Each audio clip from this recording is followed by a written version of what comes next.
인기리에 종영한 모범택시2와 마약범죄입니다. 오랜만에, 정말 오랜만이에요. 시청률 20%가 넘는 TV 드라마가 등장을 했습니다. 얼마 전 종영한 드라마 모범택시2인데요. 정말 방영 내내 매 에피소드가 화제가 됐어요. 네, 그렇습니다. 그중에서 사실 제가 상당히 놀랐던 게 이 드라마가 사전 제작된 드라마거든요. 네. 그런데도 불구하고 최근에 사실 승리 씨 소식을 접할 수가 있었어요. 그런데 승리 씨와 연관된 클럽 게이트 사건도 다뤘을 뿐만 아니라 이 또 OTT 플랫폼을 통해서 사회적 반향 크게 일으켰던 이 작품이 바로 나는 신이다라는 네. 작품이었잖아요. 이와 관련해서도 지금 모범택시2에서 사이비 종교와 관련된 에피소드를 다뤘거든요. 그래서 이게 지금 제작진이 의도하지는 않았을 텐데 어쩜 이렇게 시적절한 주제를 다뤘는지 사실 놀라면서 봤습니다. 네, 그렇습니다. 이 최종화는 시청률이 21%를 넘었더라고요. 통쾌한 결말이다, 마치 사이다 마신 것 같다, 이런 얘기들 해주시는 분들이 많았는데, 사회적인 문제들, 평론가님 언급해 주신 것처럼 마약 게이트 문제, 이런 사이비 교주 문제, 이런 것들을 신랄하게 다뤄서 굉장히 많은 분들의 호응을 얻은 것 같습니다. 못 보신 분들도 있을 거고, 일단 관련 내용 소개해 주시죠. 일단 모범택시를 중심으로 한 이 무지개 운수 멤버들 사적 복수를 대리해주는 서비스를 하는 사람들입니다. 그런데 시즌 1 보신 분들은 아시겠지만 이 5명의 멤버들이 개인적으로 억울하게 피해를 당했던 그런 피해자의 입장이에요. 그러니까 피해자들끼리 연대해서 유사가족 형태의 모습을 띱니다. 이들이 이제 억울하게 피해를 당한 사람들을 대리해서 사적 복수를 완성해주는 임무를 맡아서 정말 통쾌한 쾌감을 안겨주는 그런 복수 장면들이 펼쳐지게 되는데요. 그러니까 법이나 공권력이 해결하지 못한 문제를 대리해서 해결해주는 그런 모습들이 펼쳐집니다. 특히 이재훈 씨가 이 김독이라는 캐릭터를 맡아서 주인공으로 열연을 펼쳤는데 이재훈 씨의 여러 가지 부캐를 볼 수 있었기 때문에 이재훈 씨에게 또 N독이라는 별칭이 생기게 된 그런 시즌 2번째 드라마이기도 합니다. 시즌 1, 2 모두 다 사랑을 받았던 만큼 시즌 3에 대한 기대감까지 지금 높아져 있는 그런 상태입니다. 그렇군요. 사실 재작년에 방송됐던 모범택시 1도 인기가 많기는 했어요. 그런데 이번 시즌이 더 화제성이나 이런 면에서 뛰어나다 보니까 형보다 나은 아우다, 이런 얘기 나오고 있거든요. 네. 일단 이 드라마가 이렇게 인기를 얻었던 데는 여러 가지 이유가 있겠지만 이 드라마 자체가 시즌 1, 2 모두 다 성공을 하면서 대한민국 드라마의 시즌제가 정착하는 데 일조한 드라마라는 평가를 받고 있습니다. 사실 시즌 1 같은 경우는 이게 사적 복수라는 게 법적인 테두리를 넘어선 복수 행위잖아요. 그렇죠. 그렇기 때문에 드라마나 영화에서는 용인되겠지만 우리 현실에서는 사실 적용할 수가 없습니다. 드라마에서도 이 부분에 대해서 의문점을 제시해요. 과연 이 사적 복수 정당성이 있느냐, 이와 관련된 딜레마를 끊임없이 제시를 하는데 시즌 2에 들어서면서 문제 제기라기보다도 이 그동안 우리가 이 맞닥뜨렸던 보도를 통해서 접했던 여러 사건들을 모티브로 한 에피소드들이 펼쳐지는데 아까 제가 말씀드렸던 사례 외에도 취업 사기라든지 또 노인들을 대상으로 한 사기, 또 부동산 청약 사기, 또 대리 수술 문제, 저희가 이 시간에도 다뤘던 적이 있습니다. 의료 사고와 관련된 부분들까지 다루게 되면서 그동안 우리가 잊고 있었을지도 모를 사건들을 다시 재조명하는 역할을 합니다. 그러니까 기억에 방점을 두게 되거든요. 그러니까 이런 아픈 사건들을 통해서 우리가 이와 유사한 시즌 2, 시즌 3의 사건을 다시는 맞닥뜨리는 사회를 만들지 말자라는 의미까지 담고 있기 때문에 시청자들이 더 좋아하지 않았나라는 생각이 드는데 일단 우리가 누군가에 대해 적개심을 가지고 있고 복수를 하고 싶다라는 생각을 갖고는 있지만 이걸 실행할 수는 사실 없잖아요. 그렇죠. 그런 측면에서 본다면 드라마를 통해서 극강의 카타르시스를 느낀 분들이 아마 많으실 거예요. 이 드라마 시즌2가 인기를 얻는 데는 극강의 카타르시스가 가장 큰 작용을 했다고 보여지고요. 그리고 시즌1부터 시즌2까지 무지개 운수 멤버들이 바뀌지 않았습니다.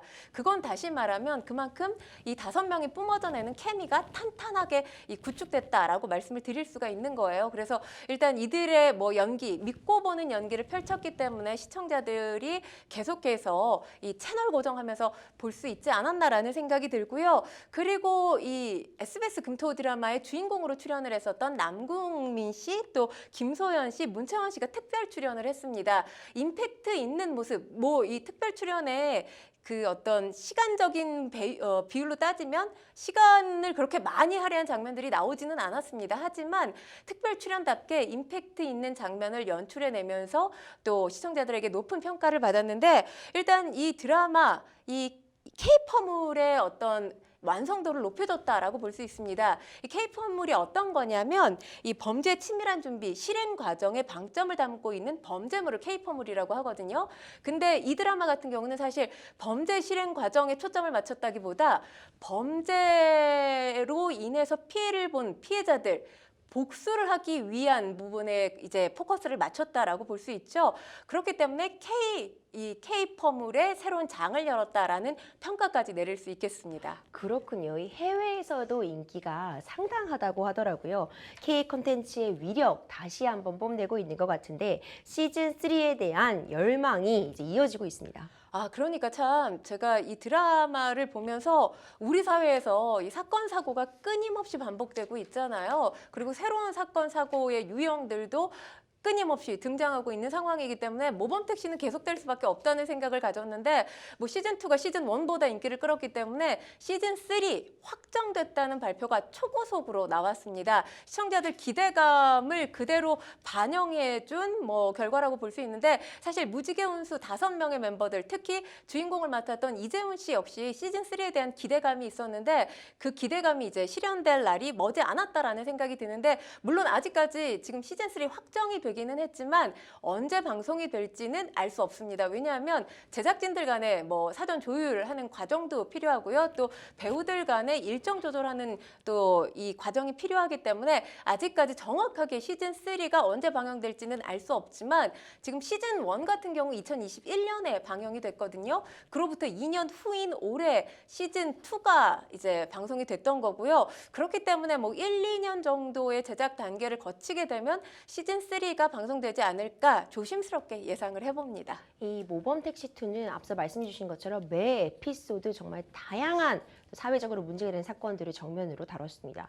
성착취물 공유방 사건, 그리고 해외 취업 청년 강금 폭행 살인 사건, 노인 사기, 불법 청약, 아동 학대 등등 우리가 그동안 뉴스에서 흔하게 봐왔던 그런 범죄들이 대거 등장을 했는데요. 무엇보다 화제가 된 건 이 버닝썬을 떠올리게 한 클럽 게이트 관련 에피소드였어요. 네, 클럽 게이트. 여기에서 클럽명은 버닝썬이 아니라 블랙썬으로 나오죠. 네.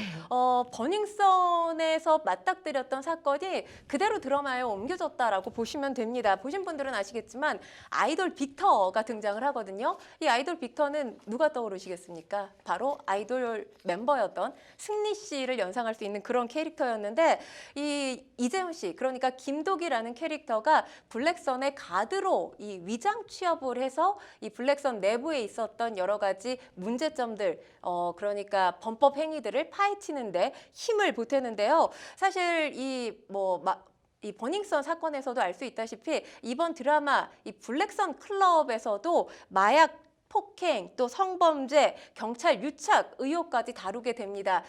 이 클럽의 배우에 경찰이 있는 것으로 드라마에서 그리고 있는데 드라마와 현실이 다른 점이 있습니다. 이 경찰의 배우에 이 드라마에서는 종교단체가 있습니다. 금사회라고 하는 종교단체가 있다는 게 현실하고 차이점이라면 차이점이라고 할 수 있고요. 그리고 김영민이라는 기자 캐릭터가 또 등장을 합니다. 연기자 백수장 씨가 연기를 했던 캐릭터인데 김영민이라는 기자가 블랙썬에서 발생하고 있는 여러 비리 혐의들 끊임없이 취재를 하는데 혼신의 힘을 다해요. 그리고 이에 이제 무지개 운수 멤버들, 김도기를 중심으로 한 무지개 운수 멤버들이 힘을 보태면서 이 블랙썬 일당 법의 심판대 위에 세우기 위해서 체포하게 만들고 또 이 그들이 저지른 이 여러 가지 범법 행위들을 세상에 알리는 일을 하게 됩니다. 그러니까 뭐 지금 드라마가 다 끝났기 때문에 스포일러가 아니기 때문에 제가 결론을 말씀을 드리면 뭐 11회부터 14회까지 클럽 게이트, 클럽 블랙썬 관련 사건을 다루는데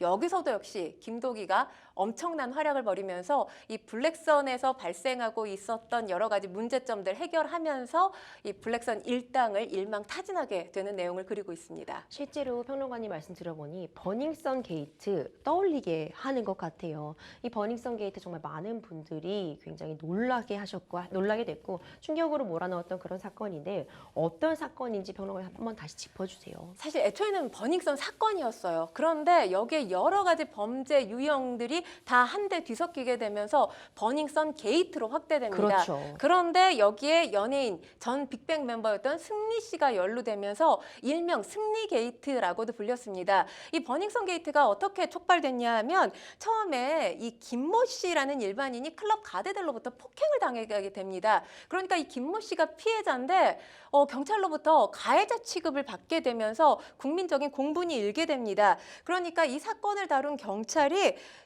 유난히 클럽 측에 관대하고 호의적인 태도를 보이면서 여러 가지 수상적인 점들이 수면 위로 떠오르게 되는데요. 이 폭행 사건, 버닝썬과 경찰의 유착 의혹으로까지 비화되게 됩니다. 이후 클럽에서 일어난 각종 범죄 사실들, 경찰이 은폐해줬다는 의혹까지 사게 되는데요. 그 사건을 개별적으로 봐도 사실 엄청난 사회 악이라고 규정할 수 있는 사건들입니다. 뭐 마약 투약 미성년자를 출입시킨다든지 또 탈세, 또 마약 투약 후에 여성 클럽 이용자들에 대한 약취도 이뤄졌고요. 네. 성폭행도 이뤄졌습니다. 폭발력을 가졌던 게 이제 승리 씨가 연루됐다라는 네. 소식이 전해지면서 폭발력을 갖게 됐는데요. 사실 이때 본격적으로 빅뱅 멤버들이 이 군입대를 하게 됩니다. 그러면서 승리 씨가 개별 활동을 하게 되는데 이때 미디어에 비춰진 승리 씨의 모습이 영앤리치, 그러니까 훌륭한 젊은 사업가의 이미지로 미디어에 비춰지게 됩니다. 그런데 민낯이 드러났을 때 사실 경악을 금할 수가 없었죠. 영앤리치의 사업가의 모습이 아니었던 겁니다. 승리 씨가 이 클럽을 통해서 거물들에게 성상납을 했다는 의혹이 제기됐었고요. 또 그의 절친이죠. 뭐 연예계를 발칵 뒤집어 놓기도 했습니다.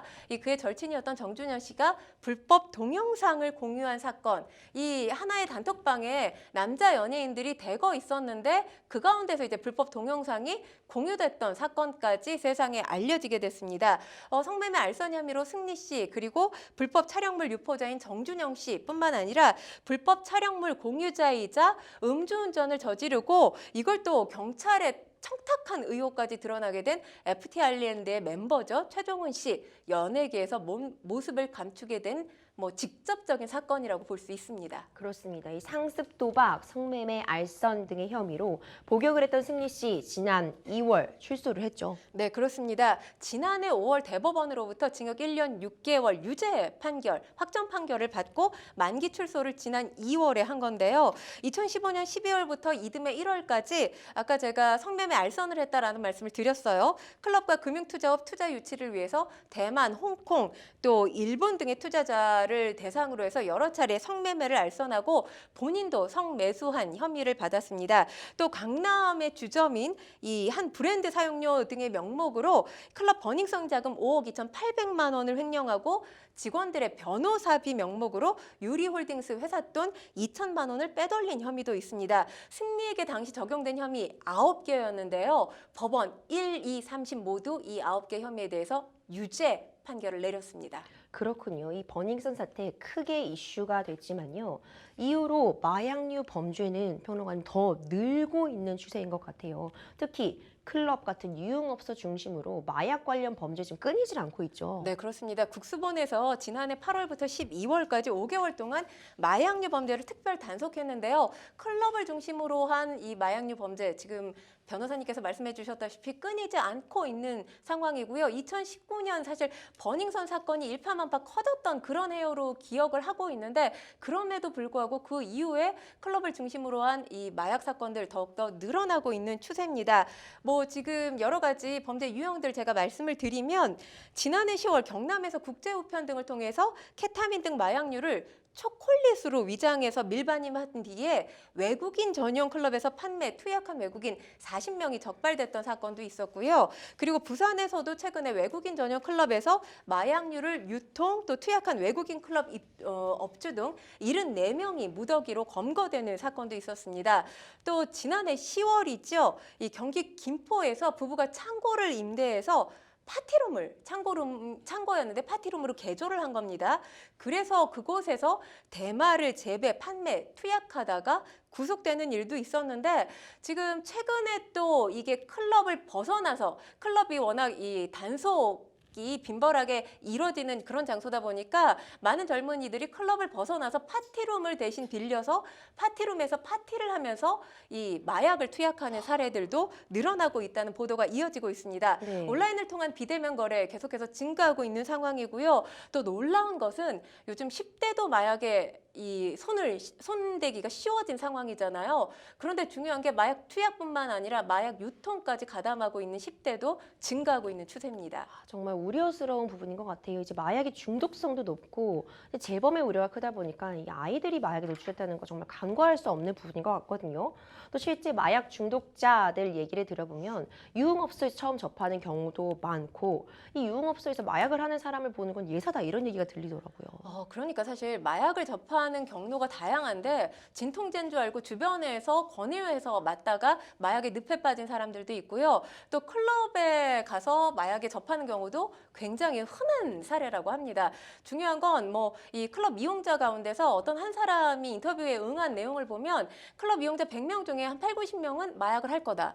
이런 끔찍한 글쎄요, 이걸 저는 뭐 팩트라고 믿고 싶지는 않지만 그만큼 클럽을 중심으로 해서 마약이 일상화되고 있는 게 아닌가라는 우려가 제기되고 있는 지점인데요.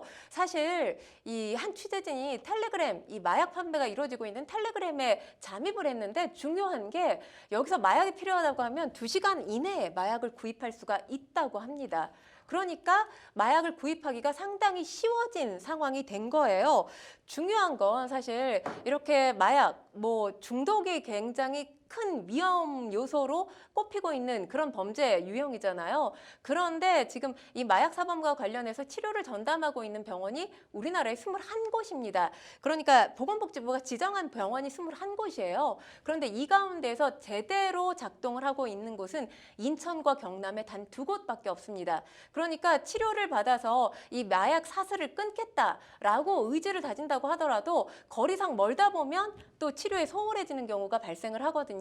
일본에서는 정부에서 이 마약 치료에 상당히 많은 지원을 하고 있다고 합니다. 우리도 지금 마약과의 전쟁 선포를 하지 않았습니까? 이 전쟁에서 이기려면 단속 검거 물론 중요하죠. 하지만 이 마약 사범들에 대한 치료까지 정부가 좀 더 책임지는 모습을 보여야 되지 않을까 싶습니다. 또 얼마 전에는요, 집안에서 버젓이 대마를 재배하다가 또 유통까지 한 일당이 붙잡혔습니다. 대마 재배 제조 시설이 주거 지역에까지 그냥 밀숙하게 들어와 있다는 그런 건데 국민 안전 위협받고 있다고 볼 수밖에 없을 것 같아요.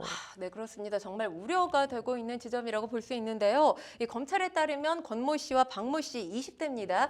2021년 12월부터 올 1월까지 서울 중랑구의 주거밀집 지역에 대형 이 대마 텐트 동결 건조기 유압기, 그러니까 대마를 재배할 수 있는 조건에 일종의 공장을 차렸다고 볼 수가 있습니다. 여기서 이제 대마를 만들어서 재배, 흡연, 소지한 혐의를 받습니다.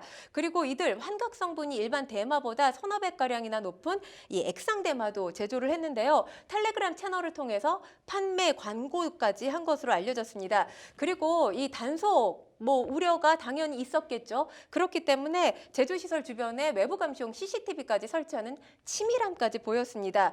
또 아파트 안에서 대마를 재배한 일당도 적발이 됐는데요. 정모 씨와 박모 씨 30대입니다. 지난해 5월부터 올 2월까지 경남 김해 아파트 2곳에서 이 대마 텐트 등 재배시설을 갖추고 대마를 키워서 흡연한 혐의를 받고 있습니다. 더욱더 놀라운 건 이 해당 아파트의 임신 초기인 배우자 등 가족도 함께 살고 있었다고 합니다. 이들 역시 텔레그램을 통해서 수십 차례의 이 대마 판매 광고 글을 올렸다고 하고요. 재배한 대마, 일명 던지기 수법으로 직접 판매한 것으로 드러났습니다. 그러니까 이들이 액상 대마를 재배하게 된 것 어디서 배웠냐면 인터넷에서 배웠다고 합니다. 네. 마약 사범 초범이라고 해요. 그런데 이렇게 해서 수익을 얻게 되면 되면 사실 계속 이 늪에 빠질 수밖에 없는 거죠. 그렇기 그렇죠. 때문에 마약을 투약한 것도 이런 사범들을 이 검거하는 것도 중요하지만 이 유통책들 잡아들이는 것 역시 중요해졌습니다. 맞습니다. 굉장히 좀 위험한 부분이 많은 것 같아요. 재범 우려도 있고요. 아무래도 마약이라는 범죄의 특성상 한 번 이제 중독이 되게 되면 헤어나오기가 어렵잖아요. 근데 변호사님 사실 지금 제가 알고 있기로는 마약 사범 가운데 초범인 경우에 우리가 흔히 말해서 감옥살이라고 하죠. 징역형을 받는 경우가 거의 드물다고 알고 있거든요. 실제로 어떤가요? 맞습니다. 우리 평론가님이 지적해 주신 것처럼 특히 초범인 경우 그리고 단순히 마약을 한 경우 그러니까 뭐 나서서 마약을 유통했다거나 뭐 마약을 제조했다거나 밀반입했다거나 이런 정도에 이르지 않고 단순히 처음에 이제 마약을 접했다, 마약을 했다 이런 경우에는 집행유예, 뭐 벌금형 받는 경우가 굉장히 많습니다. 그러다 보니까 어떻게 보면은 또 쉽게 그 다음 마약을 하게 되는 거 아니냐 이런 지점이 분명히 나오고 있는 것 같아요. 초범의 경우 법원 선고 결과 좀 살펴보면은 뭐 2년에 걸쳐 대마초를 구매하거나 흡연, 뭐 재배한 경우에는 징역 2년에 집행유예 3년 선고받았거든요. 그러니까 이런 걸 보면은 아무래도 좀 처벌이 너무 약한 거 아니냐 이런 지적은 좀 피해갈 수 없는 그런 상황입니다.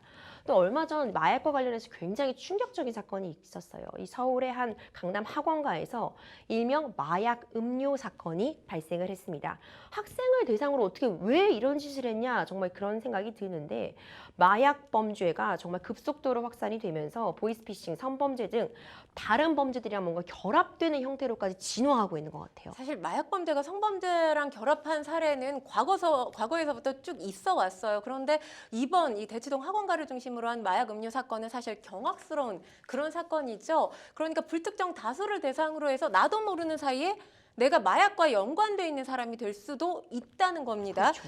그러니까 마약이 하이브리드 범죄의 어떤 촉매제로 지금 작용을 하고 있는 촉매로 떠오르고 있는 상황인데요. 이 지금 마약 그 음료 사건 다시 한번 짚어보면 10대 학생들에게 무작위로 이 필로폰이 들어있는 마약 음료를 건네지 않았습니까? 그리고 이를 빌미로 학부모들에게 돈을 요구하는 협박 전화까지 서슴지 않았습니다. 그러니까 이 사건이 마약과 보이스피싱이 결합된 신종 마약 범죄 사건으로 지금 떠오르고 있는 건데요. 중국에 있는 총책이 점조직 형태로 제조책, 유통책을 두고 또 마약 음료를 불특정 다수에게 전달을 한 겁니다. 그리고 이 협박 전화, 이 중국에서 발신된 번호, 그러니까 국내에서 이 변작 과정을 거쳐서 학부모에게 걸리게 된 겁니다. 그러니까 전형적인 보이스피싱 범죄 조직이 마약을 매개로 한 이 하이브리드 범죄 양상을 띠게 된 건데요. 중요한 건 이렇게 이 마약이 하이브리드 범죄의 촉매로 떠오르게 된 것, 마약 가격이 상당히 싸졌습니다. 그러니까 대마와 필로폰 같은 경우 1회에 투입할 수 있는 양을 구입할 때 드는 비용 얼마인지 아세요? 얼마나 되나요? 10,000원에서 30,000원이라고 합니다. 그러니까 피자 한 판 가격에 준하는 그 수준의 가격이면 마약을 손에 넣을 수도 있어요. 너무 쉬운 거군요. 네. 그리고 제가 아까도 말씀드렸지만 뭐 텔레그램이나 다크웹을 통하면 한 2시간이면 마약을 구입할 수 있는 그런 상황이 됐습니다. 그렇기 때문에 지금 마약과 결합된 신종 범죄 유형이 더욱더 나날이 진화할 가능성 배제할 수가 없어 보입니다. 결국 정부가 칼을 빼들긴 들었습니다. 한동훈 법무부 장관이 마약 범죄 뿌리를 뽑기 위해 대검찰청의 마약 범죄 수사 컨트롤 타워 설치를 지시했다면서요. 가칭 이제 마약 강력부를 대검에 두겠다 이렇게 지금 목소리를 낸 건데요. 이렇게 목소리를 낸 배경은 좀 전에 제가 설명을 드린 대치동 학원가를 중심으로 한 마약 음료 사건이 주요했던 것으로 보입니다. 그러니까 마약 범죄가 언제든지 우리 일상을 침투할 수 있다는, 위협할 수 있다는 사실을 체감하게 해줬던 그런 사건이었잖아요. 마약 범죄에 대한 국민적인 경각심을 높여준 사건이었기 때문에 이 사건 이후에 이런 지시가 나오게 된 건데, 사실 과거에 검찰은 이 마약 범죄 수사와 관련해서 어마어마한 노하우를 가지고 있었습니다. 그런데 검경수사권 조정이 시행이 되면서 마약 부서들이 통폐합됐어요. 그러면서 마약 수사 역량이 현저하게 떨어졌던 게 사실입니다. 그러니까 이와 같은 상황을 다시 한번 복원을 하겠다라는 의지를 밝힌 거라고 볼 수 있는데요. 일단 마약범죄 수사 역량을 강화하기 위해서 검찰 최근에 축소되거나 폐지됐었던 마약 수사 관련 조직 계속해서 복원하고 있습니다. 뭐 대표적인 게 지금 다크웹 수사팀이라고 할 수 있는데요. 아까 제가 말씀드렸던 이 마약 범죄 가운데서 주택가를 중심으로 해서 지금 마약이 재배되고 또 판매까지 되는 사례들 말씀드리지 않았습니까? 이 다크웹 수사팀이 4개월 만에 이런 사례들을 적발해서 성과를 올리기도 했습니다. 이 지자체도 마약 관련 대책 필요성 느끼고 있을 것 같은데 서울시 전방위 마약 대책 발표를 했습니다. 네, 예방, 단속, 치료, 또 재활 등이 담긴 전방위 마약 대책에 대해서 발표를 했는데요. 일단 이 청소년, 청년층에 대한 마약 위협 원천 차단할 방침을 밝혔습니다. 이를 위해서 이 서울시 스마트시티 통합 플랫폼과 25개 자치구 관제센터를 활용해서 어린이 보호구역, 또 청소년 학원가를 중심으로 마약 관련 의심 상황 발생 여부 24시간 동안 감시할 예정이고요. 또 SNS를 통해서 마약을 쉽게 접하고 구매할 수 있는 그런 상황이기 때문에 이런 게시글을 발견할 즉시 삭제하고 또 이와 관련해서 이 방통의 차단을 요청할 계획도 세우고 있습니다. 또 4월을 마약류 집중 교육의 달로 지정을 했습니다. 그래서 서울시에 있는 이 각급 초, 중, 고등학교 이 학생들을 대상으로 보건소에서 찾아가는 마약류 예방 교육도 실시하고요. 또 이미 치료를 요하는 중독자들 상당히 많은 것으로 알려지고 있거든요. 이와 관련된 대책도 내놨는데요. 서울시립 은평병원의 기능을 강화해서 마약 치료 인프라를 늘린다는 구상도 발표했습니다. 그렇군요. 이렇게 우리가 모범택시2 이야기로 시작해서 마약 범죄에 관련 문제까지 짚어봤습니다. 남의 일인 줄 알았던 마약 문제가 더 이상 남의 일이 아닙니다. 우리 사회에 깊숙이 침투해 있는데요. 마약에 관대한 사회 분위기 개선도 필요해 보이고요. 관련 법 제도 개선을 통해서 마약 청정국의 지위 다시 되찾아야 될 때가 아닌가 생각이 듭니다.